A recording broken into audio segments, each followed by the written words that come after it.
Phenomenal courage. Phenomenal stories. Next on Ryan Shazier's 50 Phenoms. Turning trauma into triumph. Well, on September 13th, 2016, a speeding driver ran through a red light and it just brutally T-boned me on my driver's side door. And the impact was so hard that I literally thought I died. I later learned that I had 7 pelvic fractures, 5 spinal fractures, a ruptured diaphragm. In this premiere episode, Ryan Shazier talks to Paula, who suffered life-threatening injuries when a driver ran a red light going 50 miles an hour and slammed into the side of her car. It's amazing to be able to know that you can play basketball again. So many surgeries and having so many injuries and still being able to overcome it. So just to be able to go through all this is amazing. You have to believe, right? Ryan uncovers the physical and mental challenges Paula faced after the crash and how she got back to living the life she loved. Yeah, so we're in the basketball gym. Can you please let me know a little bit about why we're in here? Well, this is like my second home. Before my accident, I loved playing basketball, and I play for the National Senior Games. I represent Pennsylvania as part of a team, and never thought I was going to get to be back on the court again, but here I am, and it feels good. It feels good to be on the court again. Just hearing from your story, it's amazing to be able to know that you can play basketball again. Me and you both gone through some traumatic injuries and things that a lot of people haven't had the opportunity to come back from. Can you please let me know a little bit about what happened in September? Well, on September 13th, 2016, a speeding driver ran through a red light and it just brutally T-boned me on my driver's side door. And the impact was so hard that I literally thought I died. Oh, man. I went into this place and I wasn't sure if I was alive or not, but from that accident, I later learned that I had 7 pelvic fractures, 5 spinal fractures, a ruptured diaphragm, a punctured bladder, internal bleeding, and a concussion, but it wasn't a bleeding concussion, so luckily that didn't happen. That's a lot to overcome, just to be able to hear everything you're saying at once. Some people couldn't get over one, and you're able to get over all this and be able to come back and play for the national team and play basketball. So that's tremendous. I know dealing with a spinal cord injury, there's a lot of adversity, a lot of trials, and a lot of people not rooting against you, but just don't feel that you can make it to where I'm at now. So just to hear all the things that you overcome is amazing.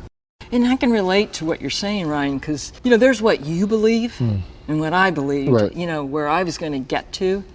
And people don't know what it's like to be in your own shoes. So they could tell you what they think, and they're going to believe what they think, but it has to come from within. Right. You have to believe, right? Yeah, the biggest thing is a lot of people always say, oh, I understand, or I know what you're going through. And the thing is, a lot of people really don't. A lot of people don't understand what you're going through, can't relate. What they're going through compared to what we're going through is just totally different. We might not be able to relate to what they've gone through, but getting T-boned and going through so many surgeries and having so many injuries and still being able to overcome it. So just to be able to go through all this is amazing. It is amazing. It's lonely, though. Yeah. I mean, don't you find there's times where, because no one understands, you really spend a lot of time with your own mind. You could definitely be in a dark place, a lonely place, a scary place. And I actually want to ask you about that. When they told you about the recovery and how long it was going to be, what was your thoughts? Quite shocking, because I'm self-employed, right? And, they were telling me you weren't going to be able to work at least for a year. And when you don't work, you don't get paid, right? Yeah, you're right. And I was 60 at the time, so here I am thinking I'm supposed to be getting closer to retirement, and now I have to start my whole life over again. It's like these negative thoughts, if you let them fester, they can take you to a really, really low place and make you think, what's going to happen to me, or make you afraid. But somehow you find that inner spirit, that inner motivation to say, no, I am going to start all over again, and I'm going to make it. Yeah, definitely. People don't understand being in a dark place, being in a lonely place, and just fighting through all the injuries that you've gone through. And you had one accident that caused so many injuries. And for me, I had one accident that caused one injury, but it was still very dangerous, very traumatic, you know? So a lot of times people, they feel that you should be able to get over something in a beat of a second, or me and my dad always like to call it the roller coaster effect. You know, a lot of people, when they're seeing a roller coaster, they're like, man, this roller coaster's going fast. But when you're on the roller coaster and you're feeling all the bumps and bruises in every turn, it feels like it's a lot longer than it actually is. You know, so a lot of people don't understand, don't relate, and you can definitely get in a lonely place even if you have people close to you. And I want to ask you, do you feel like your family and friends were a big part of your recovery? Oh, absolutely. When this happened, you know, I'm single and I don't have children, and so I had to rely on family. My mom and dad had passed on, so I didn't have an immediate family. My sister in Florida came up and stayed with me for a few weeks. But the amazing thing is my cousin, my first cousin from Italy came, you know, I asked if she would come and live with me. I needed someone to live with me.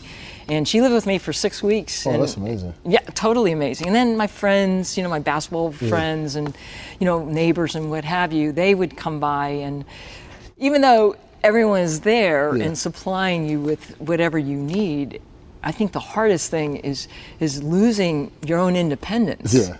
Like having to ask people to do the itty bitty little things that you normally did for yourself. Yeah, that's humbling, isn't it? Yeah, it's very humbling. A lot of things that we do on a daily basis, we do it for ourselves.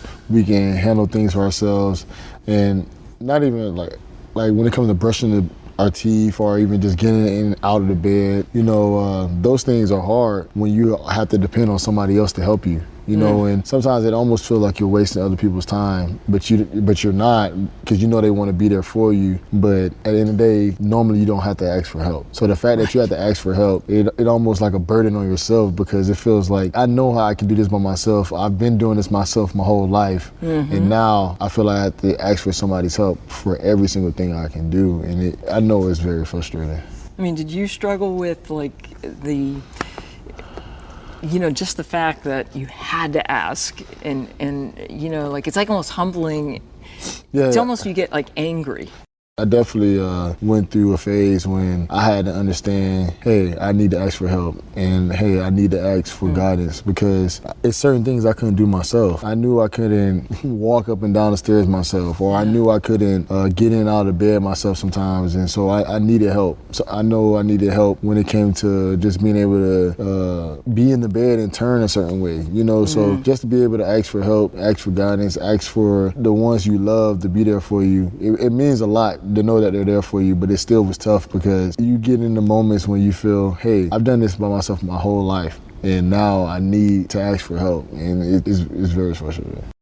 Yeah, and I think, you know, caregivers, they want to help, but they don't know what's really going on in your mind. Yeah. And so they get frustrated that you're frustrated. And I think, you know, it's a learning process for everyone, isn't it? Yeah, no, it's definitely a learning process. You're learning what you're going through, learning what you're dealing with, but also people that's helping you learning what you're dealing with and learning the best way to help you, but not interfere with your recovery or interfere with your emotions, you know, because at the end of the day, most people are going to be struggling and dealing with some type of pain and on a day-to-day basis, and it might not even be physical, it can be mental, you know, and it can be frustrating, but a lot of times I'm just truly thankful for what my family did and even being there, because I can't imagine doing it by myself. Yeah, it's tough. Did you find too that, like, you know, every day you're getting better and better, right? Yeah. And so like you needed to ask for help last week, but this week maybe you don't need to. Right. But everybody still wants to do it for you because they think you need it.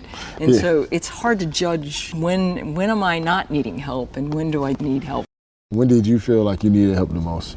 When I first came home, like I went from intensive care, you know, like to regular hospital room, then to skilled nursing, and then I got home probably about a month after my accident. So I'm in my house and I'm home, but I can't do anything. And so I needed people to cook for me. I needed people to get water for me, to take a sponge bath, you know, like everything. Feed my kitties, you know, it was so humbling, so very humbling. And any injury can be very humbling, very, very tough to deal with, and very inspiring from other people's eyes. Did it frustrate you sometimes when people will say, hey, you're aspiring because all the stuff that you had to deal with? Yes, they all tell me, oh, you're so amazing, you're a miracle and things like that, and which is partly true, right? But I think that what I've learned from this experience is that everybody has that inner drive. They have to have a motivation to want to get better, and because you do it, that does make you look a little more aspiring or whatever, but anybody could do it. Yeah.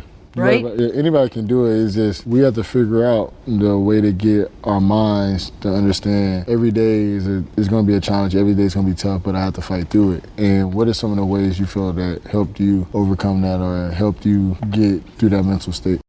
I knew that it was going to be, they told me at least 2 years, and I'm an exercise physiologist and a health coach, so I know the body, and I knew that there were going to be certain phases that I just had to keep doing the best I can for my body so it can heal, and that I would get better and better. I would see progress, and I just needed to see progress. Like, I think you know what I'm saying. It's like, just that little edge that you got today, it inspires you to go for something more the next day, right? Yeah. And that's what kept me going, was like I would kind of like chart my own little can do, can't do's. And then I would keep motivating myself, like, can I walk a little further today? Can I do this? And when I did, it's like, yes, yeah, right? It's definitely an amazing feeling and a feeling of gratification. So that's just amazing to hear that. So Paula, I know December 4th, 2017 was the day I got hurt. And I literally remember every single thing that happened that day. Do you feel like you remember everything that happened on September 13th? Yes, it's something that you'll never forget. In fact, I was on my way to work and I was sitting at the stoplight, and I had the red light, right? It turned green. I hesitated a bit, but I went through the green light. Out of nowhere, this guy came barreling down and just slammed into my car on my driver's side. And they think the witnesses think he was going probably 50 to 60 miles an hour because the force was so great that it turned my car around, the back end of my car hit off the second row house and then bounced me back out into Forbes Avenue. And it was so surreal, right? I didn't expect that to happen in the least, but here I was in a state of like amazement. And it was such a crazy experience because I literally thought I was dead. I had no pain. I was in a really peaceful place and nothing around me made any sense. Like my car wasn't even there. Right. All I remember was holding onto the steering wheel and sitting on the driver's seat, and that's all that was there. So that's what made me think that I had died. That's why I will never forget that moment, because it was just surreal. Yeah, I know the feeling. I was just, we had a typical day for a game, and then I thought it was just a regular hit. I went over there to make a tackle, and like you were saying, I feel like all the adrenaline you have going on, and I don't know if you had the adrenaline, but when something traumatic like that happens, you don't really feel it at the initial moment. So I know that feeling because from what you're saying, it's almost like your car had like a pinball effect. It hit the house, came back onto the street, and that sounds crazy to me. After that happened, did the ambulance come get you? How did things go after that? Yeah, it was one of those things where I guess there were witnesses and people. Someone called 911, and the ambulance showed up, the police showed up, things like that. I wasn't really aware of a lot of that, but the crazy thing was that my car was so bent up and gasoline was leaking that the people that were bystanders were afraid that it was going to catch on fire. So they pulled me out of the car, and that's when my pain and part of my diaphragm was ruptured, so I couldn't breathe, and my left lung was partially deflated too. So I was having a really difficult time breathing, but I knew I was alive. At that point, right? And they put me on the side of on a little stoop and waiting for the ambulance to come. And you're trying in that moment to kind of piece together like what just happened to me. Was that like your experience too? Yeah, well, I was just laying there, and it's a Monday night football game, and a lot of our games are during the daytime, so I'm just looking up at the lights, and it's almost like you couldn't hear a pin drop in the stadium. So I didn't understand what was going on in the moment when I was on the field, but the medical staff was there, and I was just talking to my doctors all the way on the way to the hospital, so it made me feel a lot better because I had somebody there at the moment. And honestly, I feel like I could trust them because it was still a doctor, so that allowed me to be more trustworthy of the people because I already know them. So it definitely was a scary moment, you know. So what hospital did you end up going to, and what was the process from there? Well, here's the amazing thing. Where my accident took place, I was 4 blocks away from UPMC Mercy. Oh, really? Yeah, which is a trauma one. Yeah. Yeah, you went to Mercy, Yeah, right? I was in Yes. Mercy. Yeah. Right, and you know, again, I wasn't fully aware of what was going on, but I just remember everybody like taking special notice of me and, you know, helping me get adjusted. They I don't know how many tests they ran on me. Yeah. You're just like transported from one gurney to another Yeah. into a test and things like that. And as morning went on, I guess, you know, it was, the pain was getting worse and worse. And so finally, I remember them saying, prep her for surgery. And I thought, thank God, I'm gonna get out of pain, Yeah. you know, finally, you know what I mean? That's what you think at first, yeah. Exactly, because whatever they were giving me wasn't working and things, But yeah, it was amazing being in a trauma emergency place like that because I'd never been to one. Right. Had you? I actually had surgery a few times, but I never had one as severe as the one I had before. So I know a lot of times before surgery, you're like, hey, at least I'm gonna get better and I'm gonna start feeling better. And I know you was feeling that at that moment, but I know you had one surgery, but you end up having how many more? Like 3 more, I think. Well, procedures and what have you. And then a year later, you know, a little bit after a year, it was like right around your accident, my diaphragm re-ruptured and I had to have another, you know, like repair work done on my diaphragm. Yeah, so I mean, I was like this close to being fully back. Oh, and man, then I'm sorry to hear that. I did something and I was swimming and you know, I must have injured my diaphragm, and so I had to go through the process of identifying what it was and then go through another surgery, which then prolonged, you know, my whole recovery. So how many surgeries would you say you had in a whole? That's a good question. You know, because I had procedures, like they had to do the internal bleeding thing. I had 3 surgeries at the very beginning on the day, or within a few days. And then after that, I had this external fixator to hold my pelvis together because I had 7 fractures in my pelvis.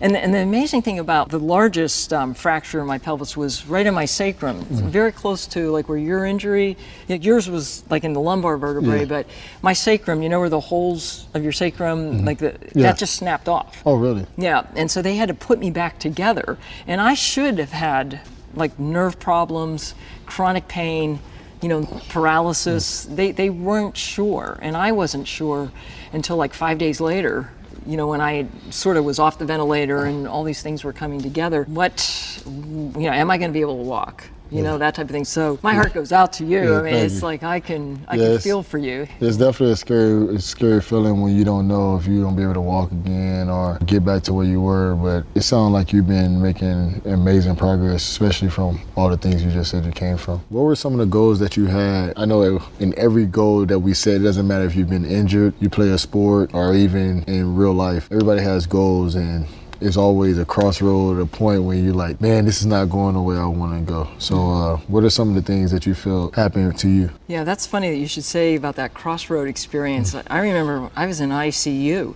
and I think it was right after I realized how many injuries I was dealing with. And you know, I started thinking, how am I going to live my life? What am I going to do? And I got to a point where I really started worrying, and it got darker and darker and darker. But then there was a point where I realized, you know, I have the best medical care that's going to put my body back together, but my life, the life that I want to live, is something they can't do for me. Right. And I think I had that moment where I realized I'm the only one that can get me well. And being well to me meant being able to be as active as I was before the accident. And so I decided right then and there, it's like, I'm going to get well. And the thing that, you know, that really cemented it for me was I had this flashback of the accident, and I was holding the steering wheel and I was sitting in the driver's seat. And when I had that moment where I realized I'm the one that's responsible for getting me back, I realized I'm the driver of this whole thing. Okay. Right? That's amazing. Yeah, it was totally amazing. I mean, it motivated me so much. The first time I got into a wheelchair, you know, like for most people that would be depressing. Yeah. For me, it was like, this is a huge step in the right direction because I can become mobile now. And Right. I literally could be I could experience being the driver. Right. Right? Yeah, because so much of your rehab and so much of what you went through, you had so many other people driving your life. And now that you have the steering wheels of the wheelchair or even of your life, it makes you feel like you're more open, more independent. So I know exactly what you mean when it comes to that type of goal and getting through that. So what are some of the other goals that you had that you feel that you had to overcome? Well, you know, in my case, because of all the fractures I had to wait and wait and wait for them to heal. And so I thought a lot about, like, you know, as an athlete and as an exercise physiologist, I knew how to do a progression, but I had to get to the starting line Right. to begin to do the progression. But once I was able to get up on my feet, you know, I just started taking really small baby steps. And my goal was to, you know, get back the function of my legs to make, like, have my whole body work together. Okay. And I found, like, when I started to walk, I started having other pains. Other things started showing up. My knee was screwed up. Yeah. I was getting neck pain and things like that. So I started to swim. Okay. And swimming gave me a super, like, motivation, because there was something about the power that you feel when you're pulling that water. Yeah. It made me feel strong again. And Okay. it made me feel like I was moving. And so I just started a slow progression of, if I can do 2 laps this week, you know, Yeah. that was good.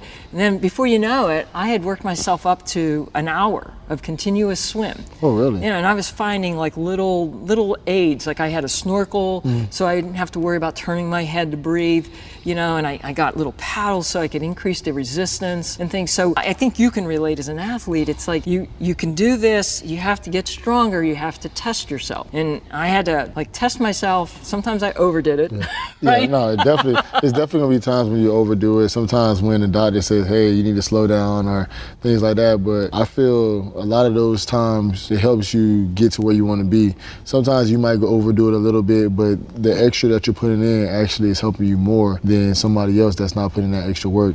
And that relates to football and that relates to life. Whenever you put in a little bit extra work, a lot of times you get a better outcome and you get it a lot further than your counterparts. The extra work allows you to become a better, not just person, but it allows you to become better in life, you know, and I think that comes a lot from sports. Right. And I think all the adversity I had to go through when it came to football definitely helped me out when it came to my injury. And I think the same thing probably can happen for you when it came to what you've done and what you're dealing with. You know, the fact that you play basketball, you might have had some minor tweaks and things like that, so you understand. And then I just treated mine like a regular injury. I have a spinal cord injury. I'm gonna get back out there on the field. What are the steps I have to take? And I think that's the same thing you did. You had made small goals, minor goals, and then you just have to constantly think of them as a first down or a free throw. Every time I take a free throw, I get 1 extra point. You know, Right. I'm not gonna make a 3 every single time. You know, sometimes you make 3s, but the fact that you get to shoot a free throw to get better is just letting you know you're making improvements. I heard that you was making a lot of improvements. You almost start walking, and then you end up spraining your meniscus. Or was it a sprain or was it a tear? It was still from the accident. Yeah. They had, you know, the accident had caused this, but it didn't show up because I was in a wheelchair all that time. Yeah, I had a medial collateral tear, I had meniscal tear, I had bone bruises. You know, it was like getting clipped. I don't know if a clip is that bad.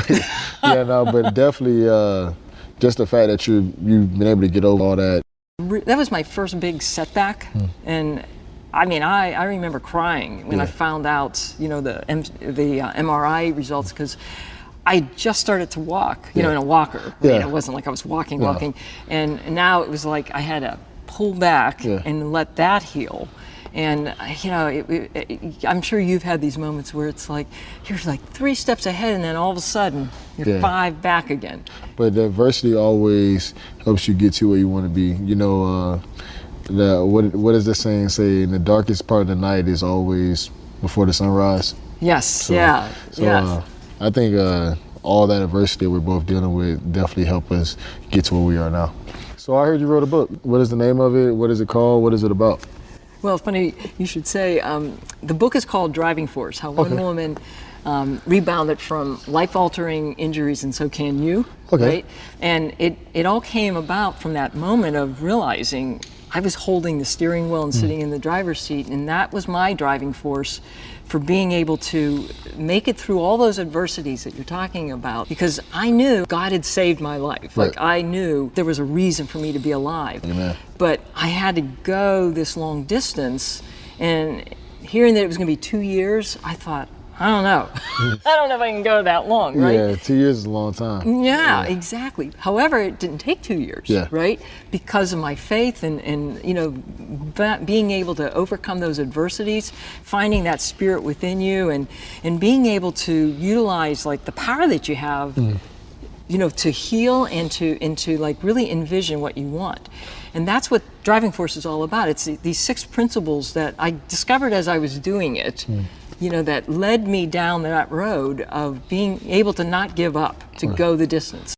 It's amazing how you use what you've gone through to motivate others, and then also let them know, hey, I've gone through this. This is how I rebounded, and here's some clues and some ways that I might be able to help you out. And that sounds like an amazing book. Well, thank you, thank you. So this is your book, and thank you so much for letting me have it. I'm definitely gonna need you to sign it for me, because you know I'm used to signing things for people, and it's just gonna be an honor just to be able to read your book and see what you have to offer, because I'm looking forward to it. Can you sign it for me? Love to sign this for you, Ryan. There. Thank you. I'm Ryan Shazier. I want to thank you for listening to my 50 Phenoms podcast. Today you heard the story of Paula Finetti, who survived a devastating car crash. She is now using her experience to help others overcome difficult recoveries. Don't miss my next 50 Phenoms podcast with Lizzie Bukowski. Find out how a serious foot injury made her realize that there's more to life than just soccer. Follow along with me by visiting upmc.me/50phenoms. Sign up to receive our emails and SMS alerts too.